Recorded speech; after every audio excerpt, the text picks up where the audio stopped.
So this is the video instruction manual for the Galaxy Mp5 PDW. Just want to start things off with always use eye protection when using these things. Do not fire upon people that do not have eye protection or animals.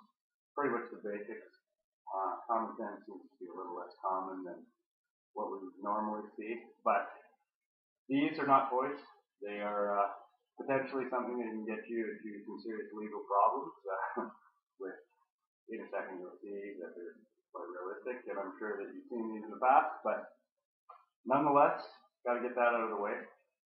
Okay, so first I'll run you through doing the battery installation and then removal, because that's probably the hardest part about these weapons. They're really close quarter, so very small, not much tolerance for areas where batteries getting in and out. So anyway, to remove the stock, you'll notice that there will be two pins at the top and bottom, very small pins. They have little keepers there, so just watch it when you're pushing them through that those keep them down, or it'll make it a lot more painful. At the front, probably the hardest one. It's got the most substantial keeper there. You might want to use a tool. Generally, you can get away once they break in. You can use the pins to push them through, but kind of hard to see. But right at the top there, you see there's a little nub. You can't just pull that out like the other ones. It's a little more complicated than that, which is a good thing because you're usually using the foregrip there. So all you do, force that sucker in.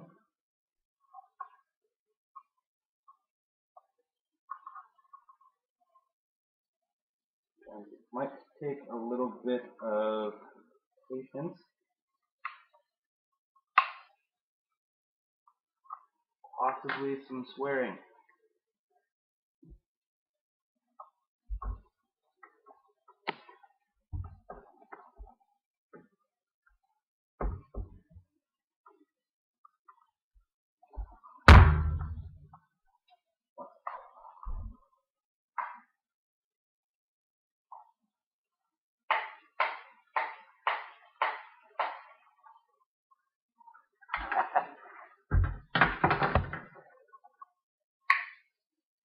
Okay, so once you get that through, you should be able to pull it out to the side. Obviously the battery's already installed, so just make sure when you are removing it, for those that are not trained in the ways of the mini batteries, when I hit that little switch to release it, it's a little bit of a lock there.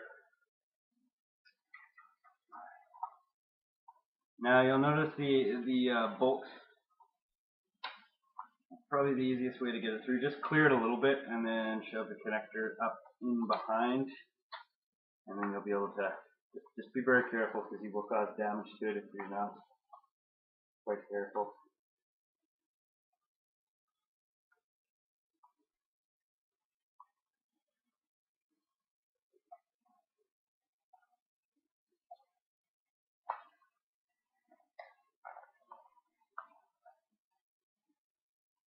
And all you truly have to do is get enough clearance so that you can grab the back of the battery and then you can pull it clear. Done deal. Now when you're doing installation of the battery, you'll want to watch when you put the handguard back on there. Notice there's a little slider here. That's going to be your hop-up adjustment. So it'll create backspin on the BB. You give you a longer trajectory. And generally on these things, stock, their hop-up is more than adequate, so turning it completely off is probably a good plan. You'll notice when you first do it, it's going to be a little bit of trial and error to get it to the distance that you're looking for. So, installation. Trigger all the way through until you see the connector at this end. Like I said, you might want to use a tool until you get a little more burst in it, but push her through so you will see the connector. Oh, they're kind of popping through down there. Get her clear, and then once you push it in, if it's clear, it should go all the way through.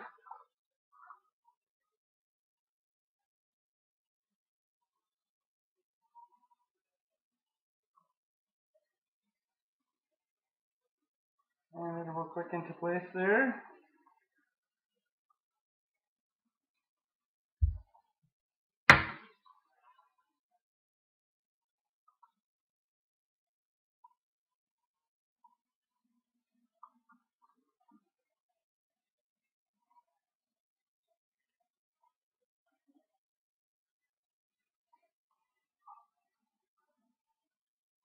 And one thing you want to watch out is just to make sure that your wiring is clear, so when you put your hand guard, obviously it's not going to pinch anything there. If you get a short, then you screw the battery. You want to keep the battery for as long as possible. So that being said, it's all secure there. End up angling the pin, the keeper into the hole there so it keeps it in, and then you can pop her through. Done deal. And then it's stock. If installed properly, it'll be clear of the end of this stock there, so you should be good to go to pop the pins in. Done. And done. So there you go. Now, basic use of the weapon, as you can see closely, it's got an ambidextrous selector. So single fire, fully automatic. Single fire is one shot, fully automatic. Now make sure that you keep this in single fire at all times when you're not shooting at an opposing player, let's say. Do not shoot it at animals or anybody who is not involved in the game or not using eye protection. And the magazine, as you will notice at the top, you've got a hole, and then you've got a little trap door. You can see it doesn't have a keeper on these ones. The Mp5 magazines are somewhat limited in their abilities. They're very narrow, so they do run into feeding issues from time to time when not used properly, so just watch out for that. The best way to load them without use of a special speed loader or what have you, basically you cup the magazine like that, creating a funnel, and then you grab out of your bag and you very, very simple. Basically on the filling end is just a pre-chamber. There's a little bit of a clock spring in there. You'll notice as you wind the bottom of the magazine, you can see the BB at the top there, big white thing. Now you want to constantly create tension to cause the feeding. There's going to be about 25 to 35 rounds in the pre-chamber or in the loading chamber there. Now the tension will only create tension when there's 25 to 35 rounds in there. When you get to the end of the magazine and you don't hear a full rattle, there's sometimes a few in there, but there's not enough BB to create the tension, so that's not feeding, right? So if you look inside of the mag well, which I don't know if you're going to be able to see. Okay, there we go. In there you'll see the loading tube per se. It will match up with a corresponding hole.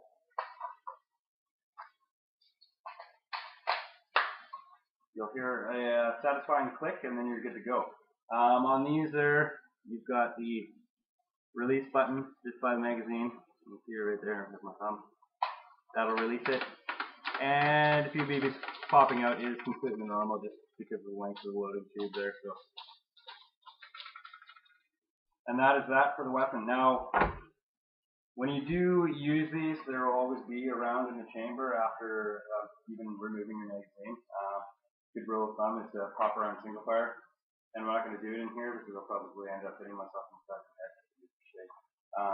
But at the end of each skirmish or at the end of a game, you want to shoot single fire, preferably towards the ground, not at an opposing player that doesn't realize that you're firing at them.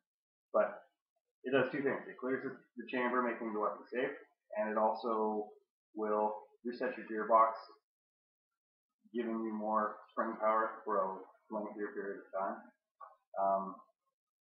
I mean, generally people are going to be doing maintenance from time to time on these things, but if you can conserve your spring power, that's just one less thing you have to worry about. One more thing, when you are shooting fully automatic, try to keep it to small bursts, 3 round, 5 round shots. Basically, when you do keep the button down or the trigger completely pressed, it's going to create heat in the motor. And this does one of 2 things. It limits the lifespan of the motor, and it also can run you into bigger problems. So that's basically it. Now for the tracer unit, very simple. Off, on switch at the top there. It's pretty straightforward. Fully out is off. In is on. Let's load the batteries. basically unscrew the main housing from there. And at the top, there's a notice that says open. Turn counterclockwise, open her up, and you shove your batteries in there, and it'll actually, there's markers in there for positive and negative, so it should be pretty straightforward. Now the way these things work is when turned on, there's a little sensor on the barrel end of this unit. When a BB passes through, it gives us a quick flash, and that'll activate the tracer round. Now it must be a tracer round, it can't be just your standard round, it obviously won't work the same. And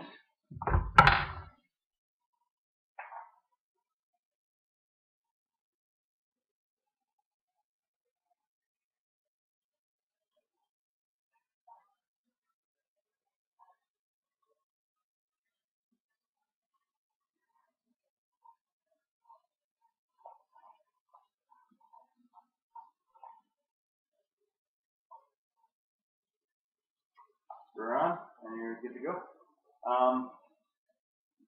Final things, there's not really much to say about the whole situation. It's pretty much the lowdown. If you have any questions, just contact me, and yeah, have fun.